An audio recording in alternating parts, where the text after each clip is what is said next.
Let's talk about the fears that people were posting in our group, because I think they were really good. Some of these are really solid. Yeah, I know one I'm reading here is owning multiple properties and having multiple vacancies, not being able to cover mortgage with rising interest rates. Which people who own multiple properties realize that actually owning multiple properties is the exact opposite of that. Because when you have more doors and you have a vacancy, it hurts you less than if you have one door and you have a vacancy, because then you're 100% vacant, right? If you have 10 doors and one of them is vacant, well, then you're 10% vacant, right? Not 100% vacant. Yeah. And so having more doors actually solves that problem more than, and I understand if you don't own a bunch of different properties and you don't realize how this works, owning more doors actually, and so long as you bought them on good fundamentals, yep, actually helps you. It doesn't hurt you. But I can understand where someone would think that, because if they all go vacant and you're 100% vacant and you own 10, that's a big deal. Yep. It's just the odds of that, especially in the kind of market that we're moving into, because we just talked about the supply problem, and that if the building is starting to taper, we already don't have enough properties, Yeah. So right now, I have friends and they are increasing their standards for residents, because there's a lot. Yeah. So why not pick the best of the best? Yep. Yep. Another good one in here is, how much reserve should I have? Like, I'm worried I'm not going to have enough reserves if I have, a vacancy, and I have the internal battle of saving cash for having a recession. So having more liquidity, but then, man, I don't want to let my money just sit there. I thought about this a bit this week myself. I have a lot of those funds I save in whole life insurance that has some interest earnings at least. Yep. And then I can keep some liquid without feeling horrible about it. Yeah. Yeah.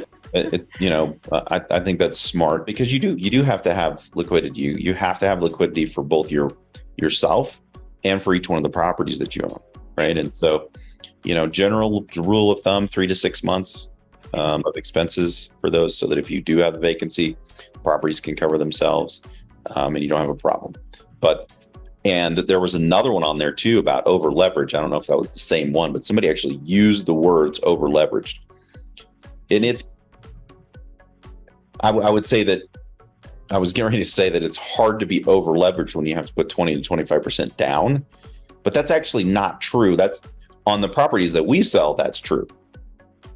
But a lot of properties out there that I see people buying and I see people selling, it would be really easy to get over leveraged, because the cash flow is not sufficient enough to cover the properties.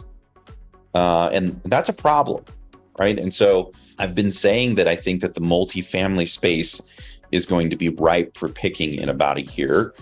And then that's because people have been doing that. They have been over leveraging themselves. True. And they don't understand what's coming, where these banks can just call their loans because the properties are not performing like they need to. As soon as cap rates start to adjust, well, then your property's not worth what you paid for it anymore.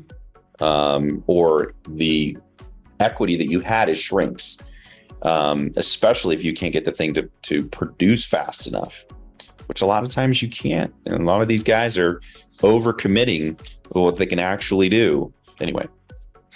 Yeah, I'm reading through here to see some other ones.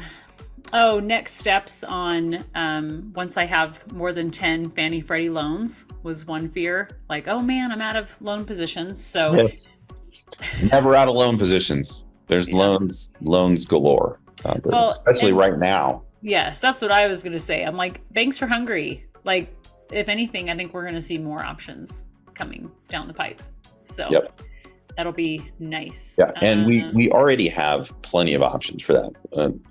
Folks who do DSCR, debt service coverage ratio loans, they don't care about anything except for the property and how it operates. 30-year fixed. They don't care. So we already have those. And the rates are not crazy. They're not out of control. Yeah, that's true. I think that the waiting and kind of seeing how it shakes out is something that in the end it'll be like one of those 2008 stories, right? I hear about that all the time. Oh man, I wish I would have bought some stuff in 2008, 9, 10, I think it could be, man, I wish I wouldn't have sat on all my cash, right? Wish I would have made it work, help me through inflation rather than just sitting waiting. So I think there is a balance, like we were talking about, of having enough savings to help in case there's anything catastrophic that happens in your personal life as well, and making your money work. Those who pass up 5% rates today are going to be really sorry they did. Yeah, they're 7.5 to 8. Yep, it's true. I had a long time for the deals to compensate for that kind of spread. Yes. I had a client who got a 5.75 rate and just felt so disappointed. And I forgot till you said that. She responded to an email I sent out today about some different properties and said, man, I'm feeling pretty good about my 5.75 right now. Well, my daughter, when she got her interest rate on her house, it had literally been like a month until they could actually put it under contract. They finally put it under contract, and their interest rate went up a point in that time frame. But I think it was like 4, I don't remember, 4 something. And now I'm just like, yeah, I mean, that doesn't look so bad now. Doesn't look so bad Yeah. So Good point.